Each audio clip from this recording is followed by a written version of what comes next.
Look at the grandfather clock. Now look at the red balloon. If you've been watching the new Stranger Things 5 footage and the Welcome to Derry trailer back to back, something unsettling becomes clear. The atmosphere, the color grading, the cursed small-town energy, the line between Hawkins and Derry has almost disappeared, and that's no coincidence. Before Stranger Things ever existed, the Duffer Brothers pitched a remake of Stephen King's It to Warner Bros. They were rejected, so they took those ideas and built the Upside Down instead. But in Season 5, we're moving past inspiration and into something closer to replication. Today, this isn't about who would win in a fight. It's about whether Vecna and Pennywise operate under the same cosmic rules and what that means. From their hibernation cycles to how they use fear to prepare their victims, the similarities are far too specific to ignore. When you break down the lore, power systems, and weaknesses, only one of them can truly claim the title of the King of Nightmares. The biggest difference between them is where they come from. Pennywise, or It, is an ancient trans-dimensional entity from the Macroverse. The clown is just a disguise. The real form is the Deadlights, an incomprehensible energy that drives humans insane just by witnessing it. Pennywise existed before our universe and feeds on entire civilizations. He isn't a monster, he's a cosmic constant. Vecna, on the other hand, began as Henry Creel, a deeply disturbed human child who was transformed by the particles of Dimension X. He isn't a god, he's a man who forced himself into godhood. But here's the overlooked connection.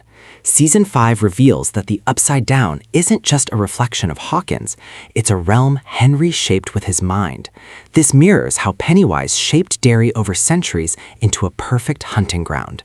Neither of them simply kills. They terraform reality itself to match their psychology. Pennywise is a reality warper. He becomes whatever you fear most and bends physics effortlessly. Vecna doesn't change reality, he hijacks perception. Through telepathy and telekinesis, he weaponizes guilt, trauma, and memory. In a direct physical encounter, Vecna actually has the advantage. Pennywise prefers fear-based games. Vecna attacks immediately and lethally. If Vecna crushed the clown's physical body, it would break easily, just like it did when the Losers Club attacked it. But destroying the body isn't killing Pennywise. Both monsters feed on fear, but in different ways. Pennywise needs fear to survive. He salts the meat, weakening victims with terror before feeding. Without fear, he starves. Vecna doesn't need fear to kill. He uses it to break minds and open gates. This creates a stalemate. Pennywise has no human trauma for Vecna to exploit, only the endless void of the Deadlights. And Pennywise can't scare Vecna either. Henry has already embraced monstrosity. Fear doesn't control him. So the fight isn't about terror, it's about control. Vecna commands a biological army, the Mind Flayer particles, demogorgons, and vines. Pennywise is the system. Derry itself functions as an extension of his will. Vecna could try to possess Pennywise using the shadow, but Pennywise's true form exists outside space-time. Killing the clown does nothing. However, Vecna has something Pennywise doesn't, the void. If Vecna can enter psychic planes like 11, he could theoretically invade the Macroverse itself. That would force Pennywise to defend his own territory for the first time. Pennywise feeds every 27 years. Hawkins' disasters follow a similar generational rhythm, from the Creel murders to the Lob massacre to the Upside Down's invasion. Both are hibernators. They feed, grow, and sleep. This suggests a shared multiversal rule, or even shared territory.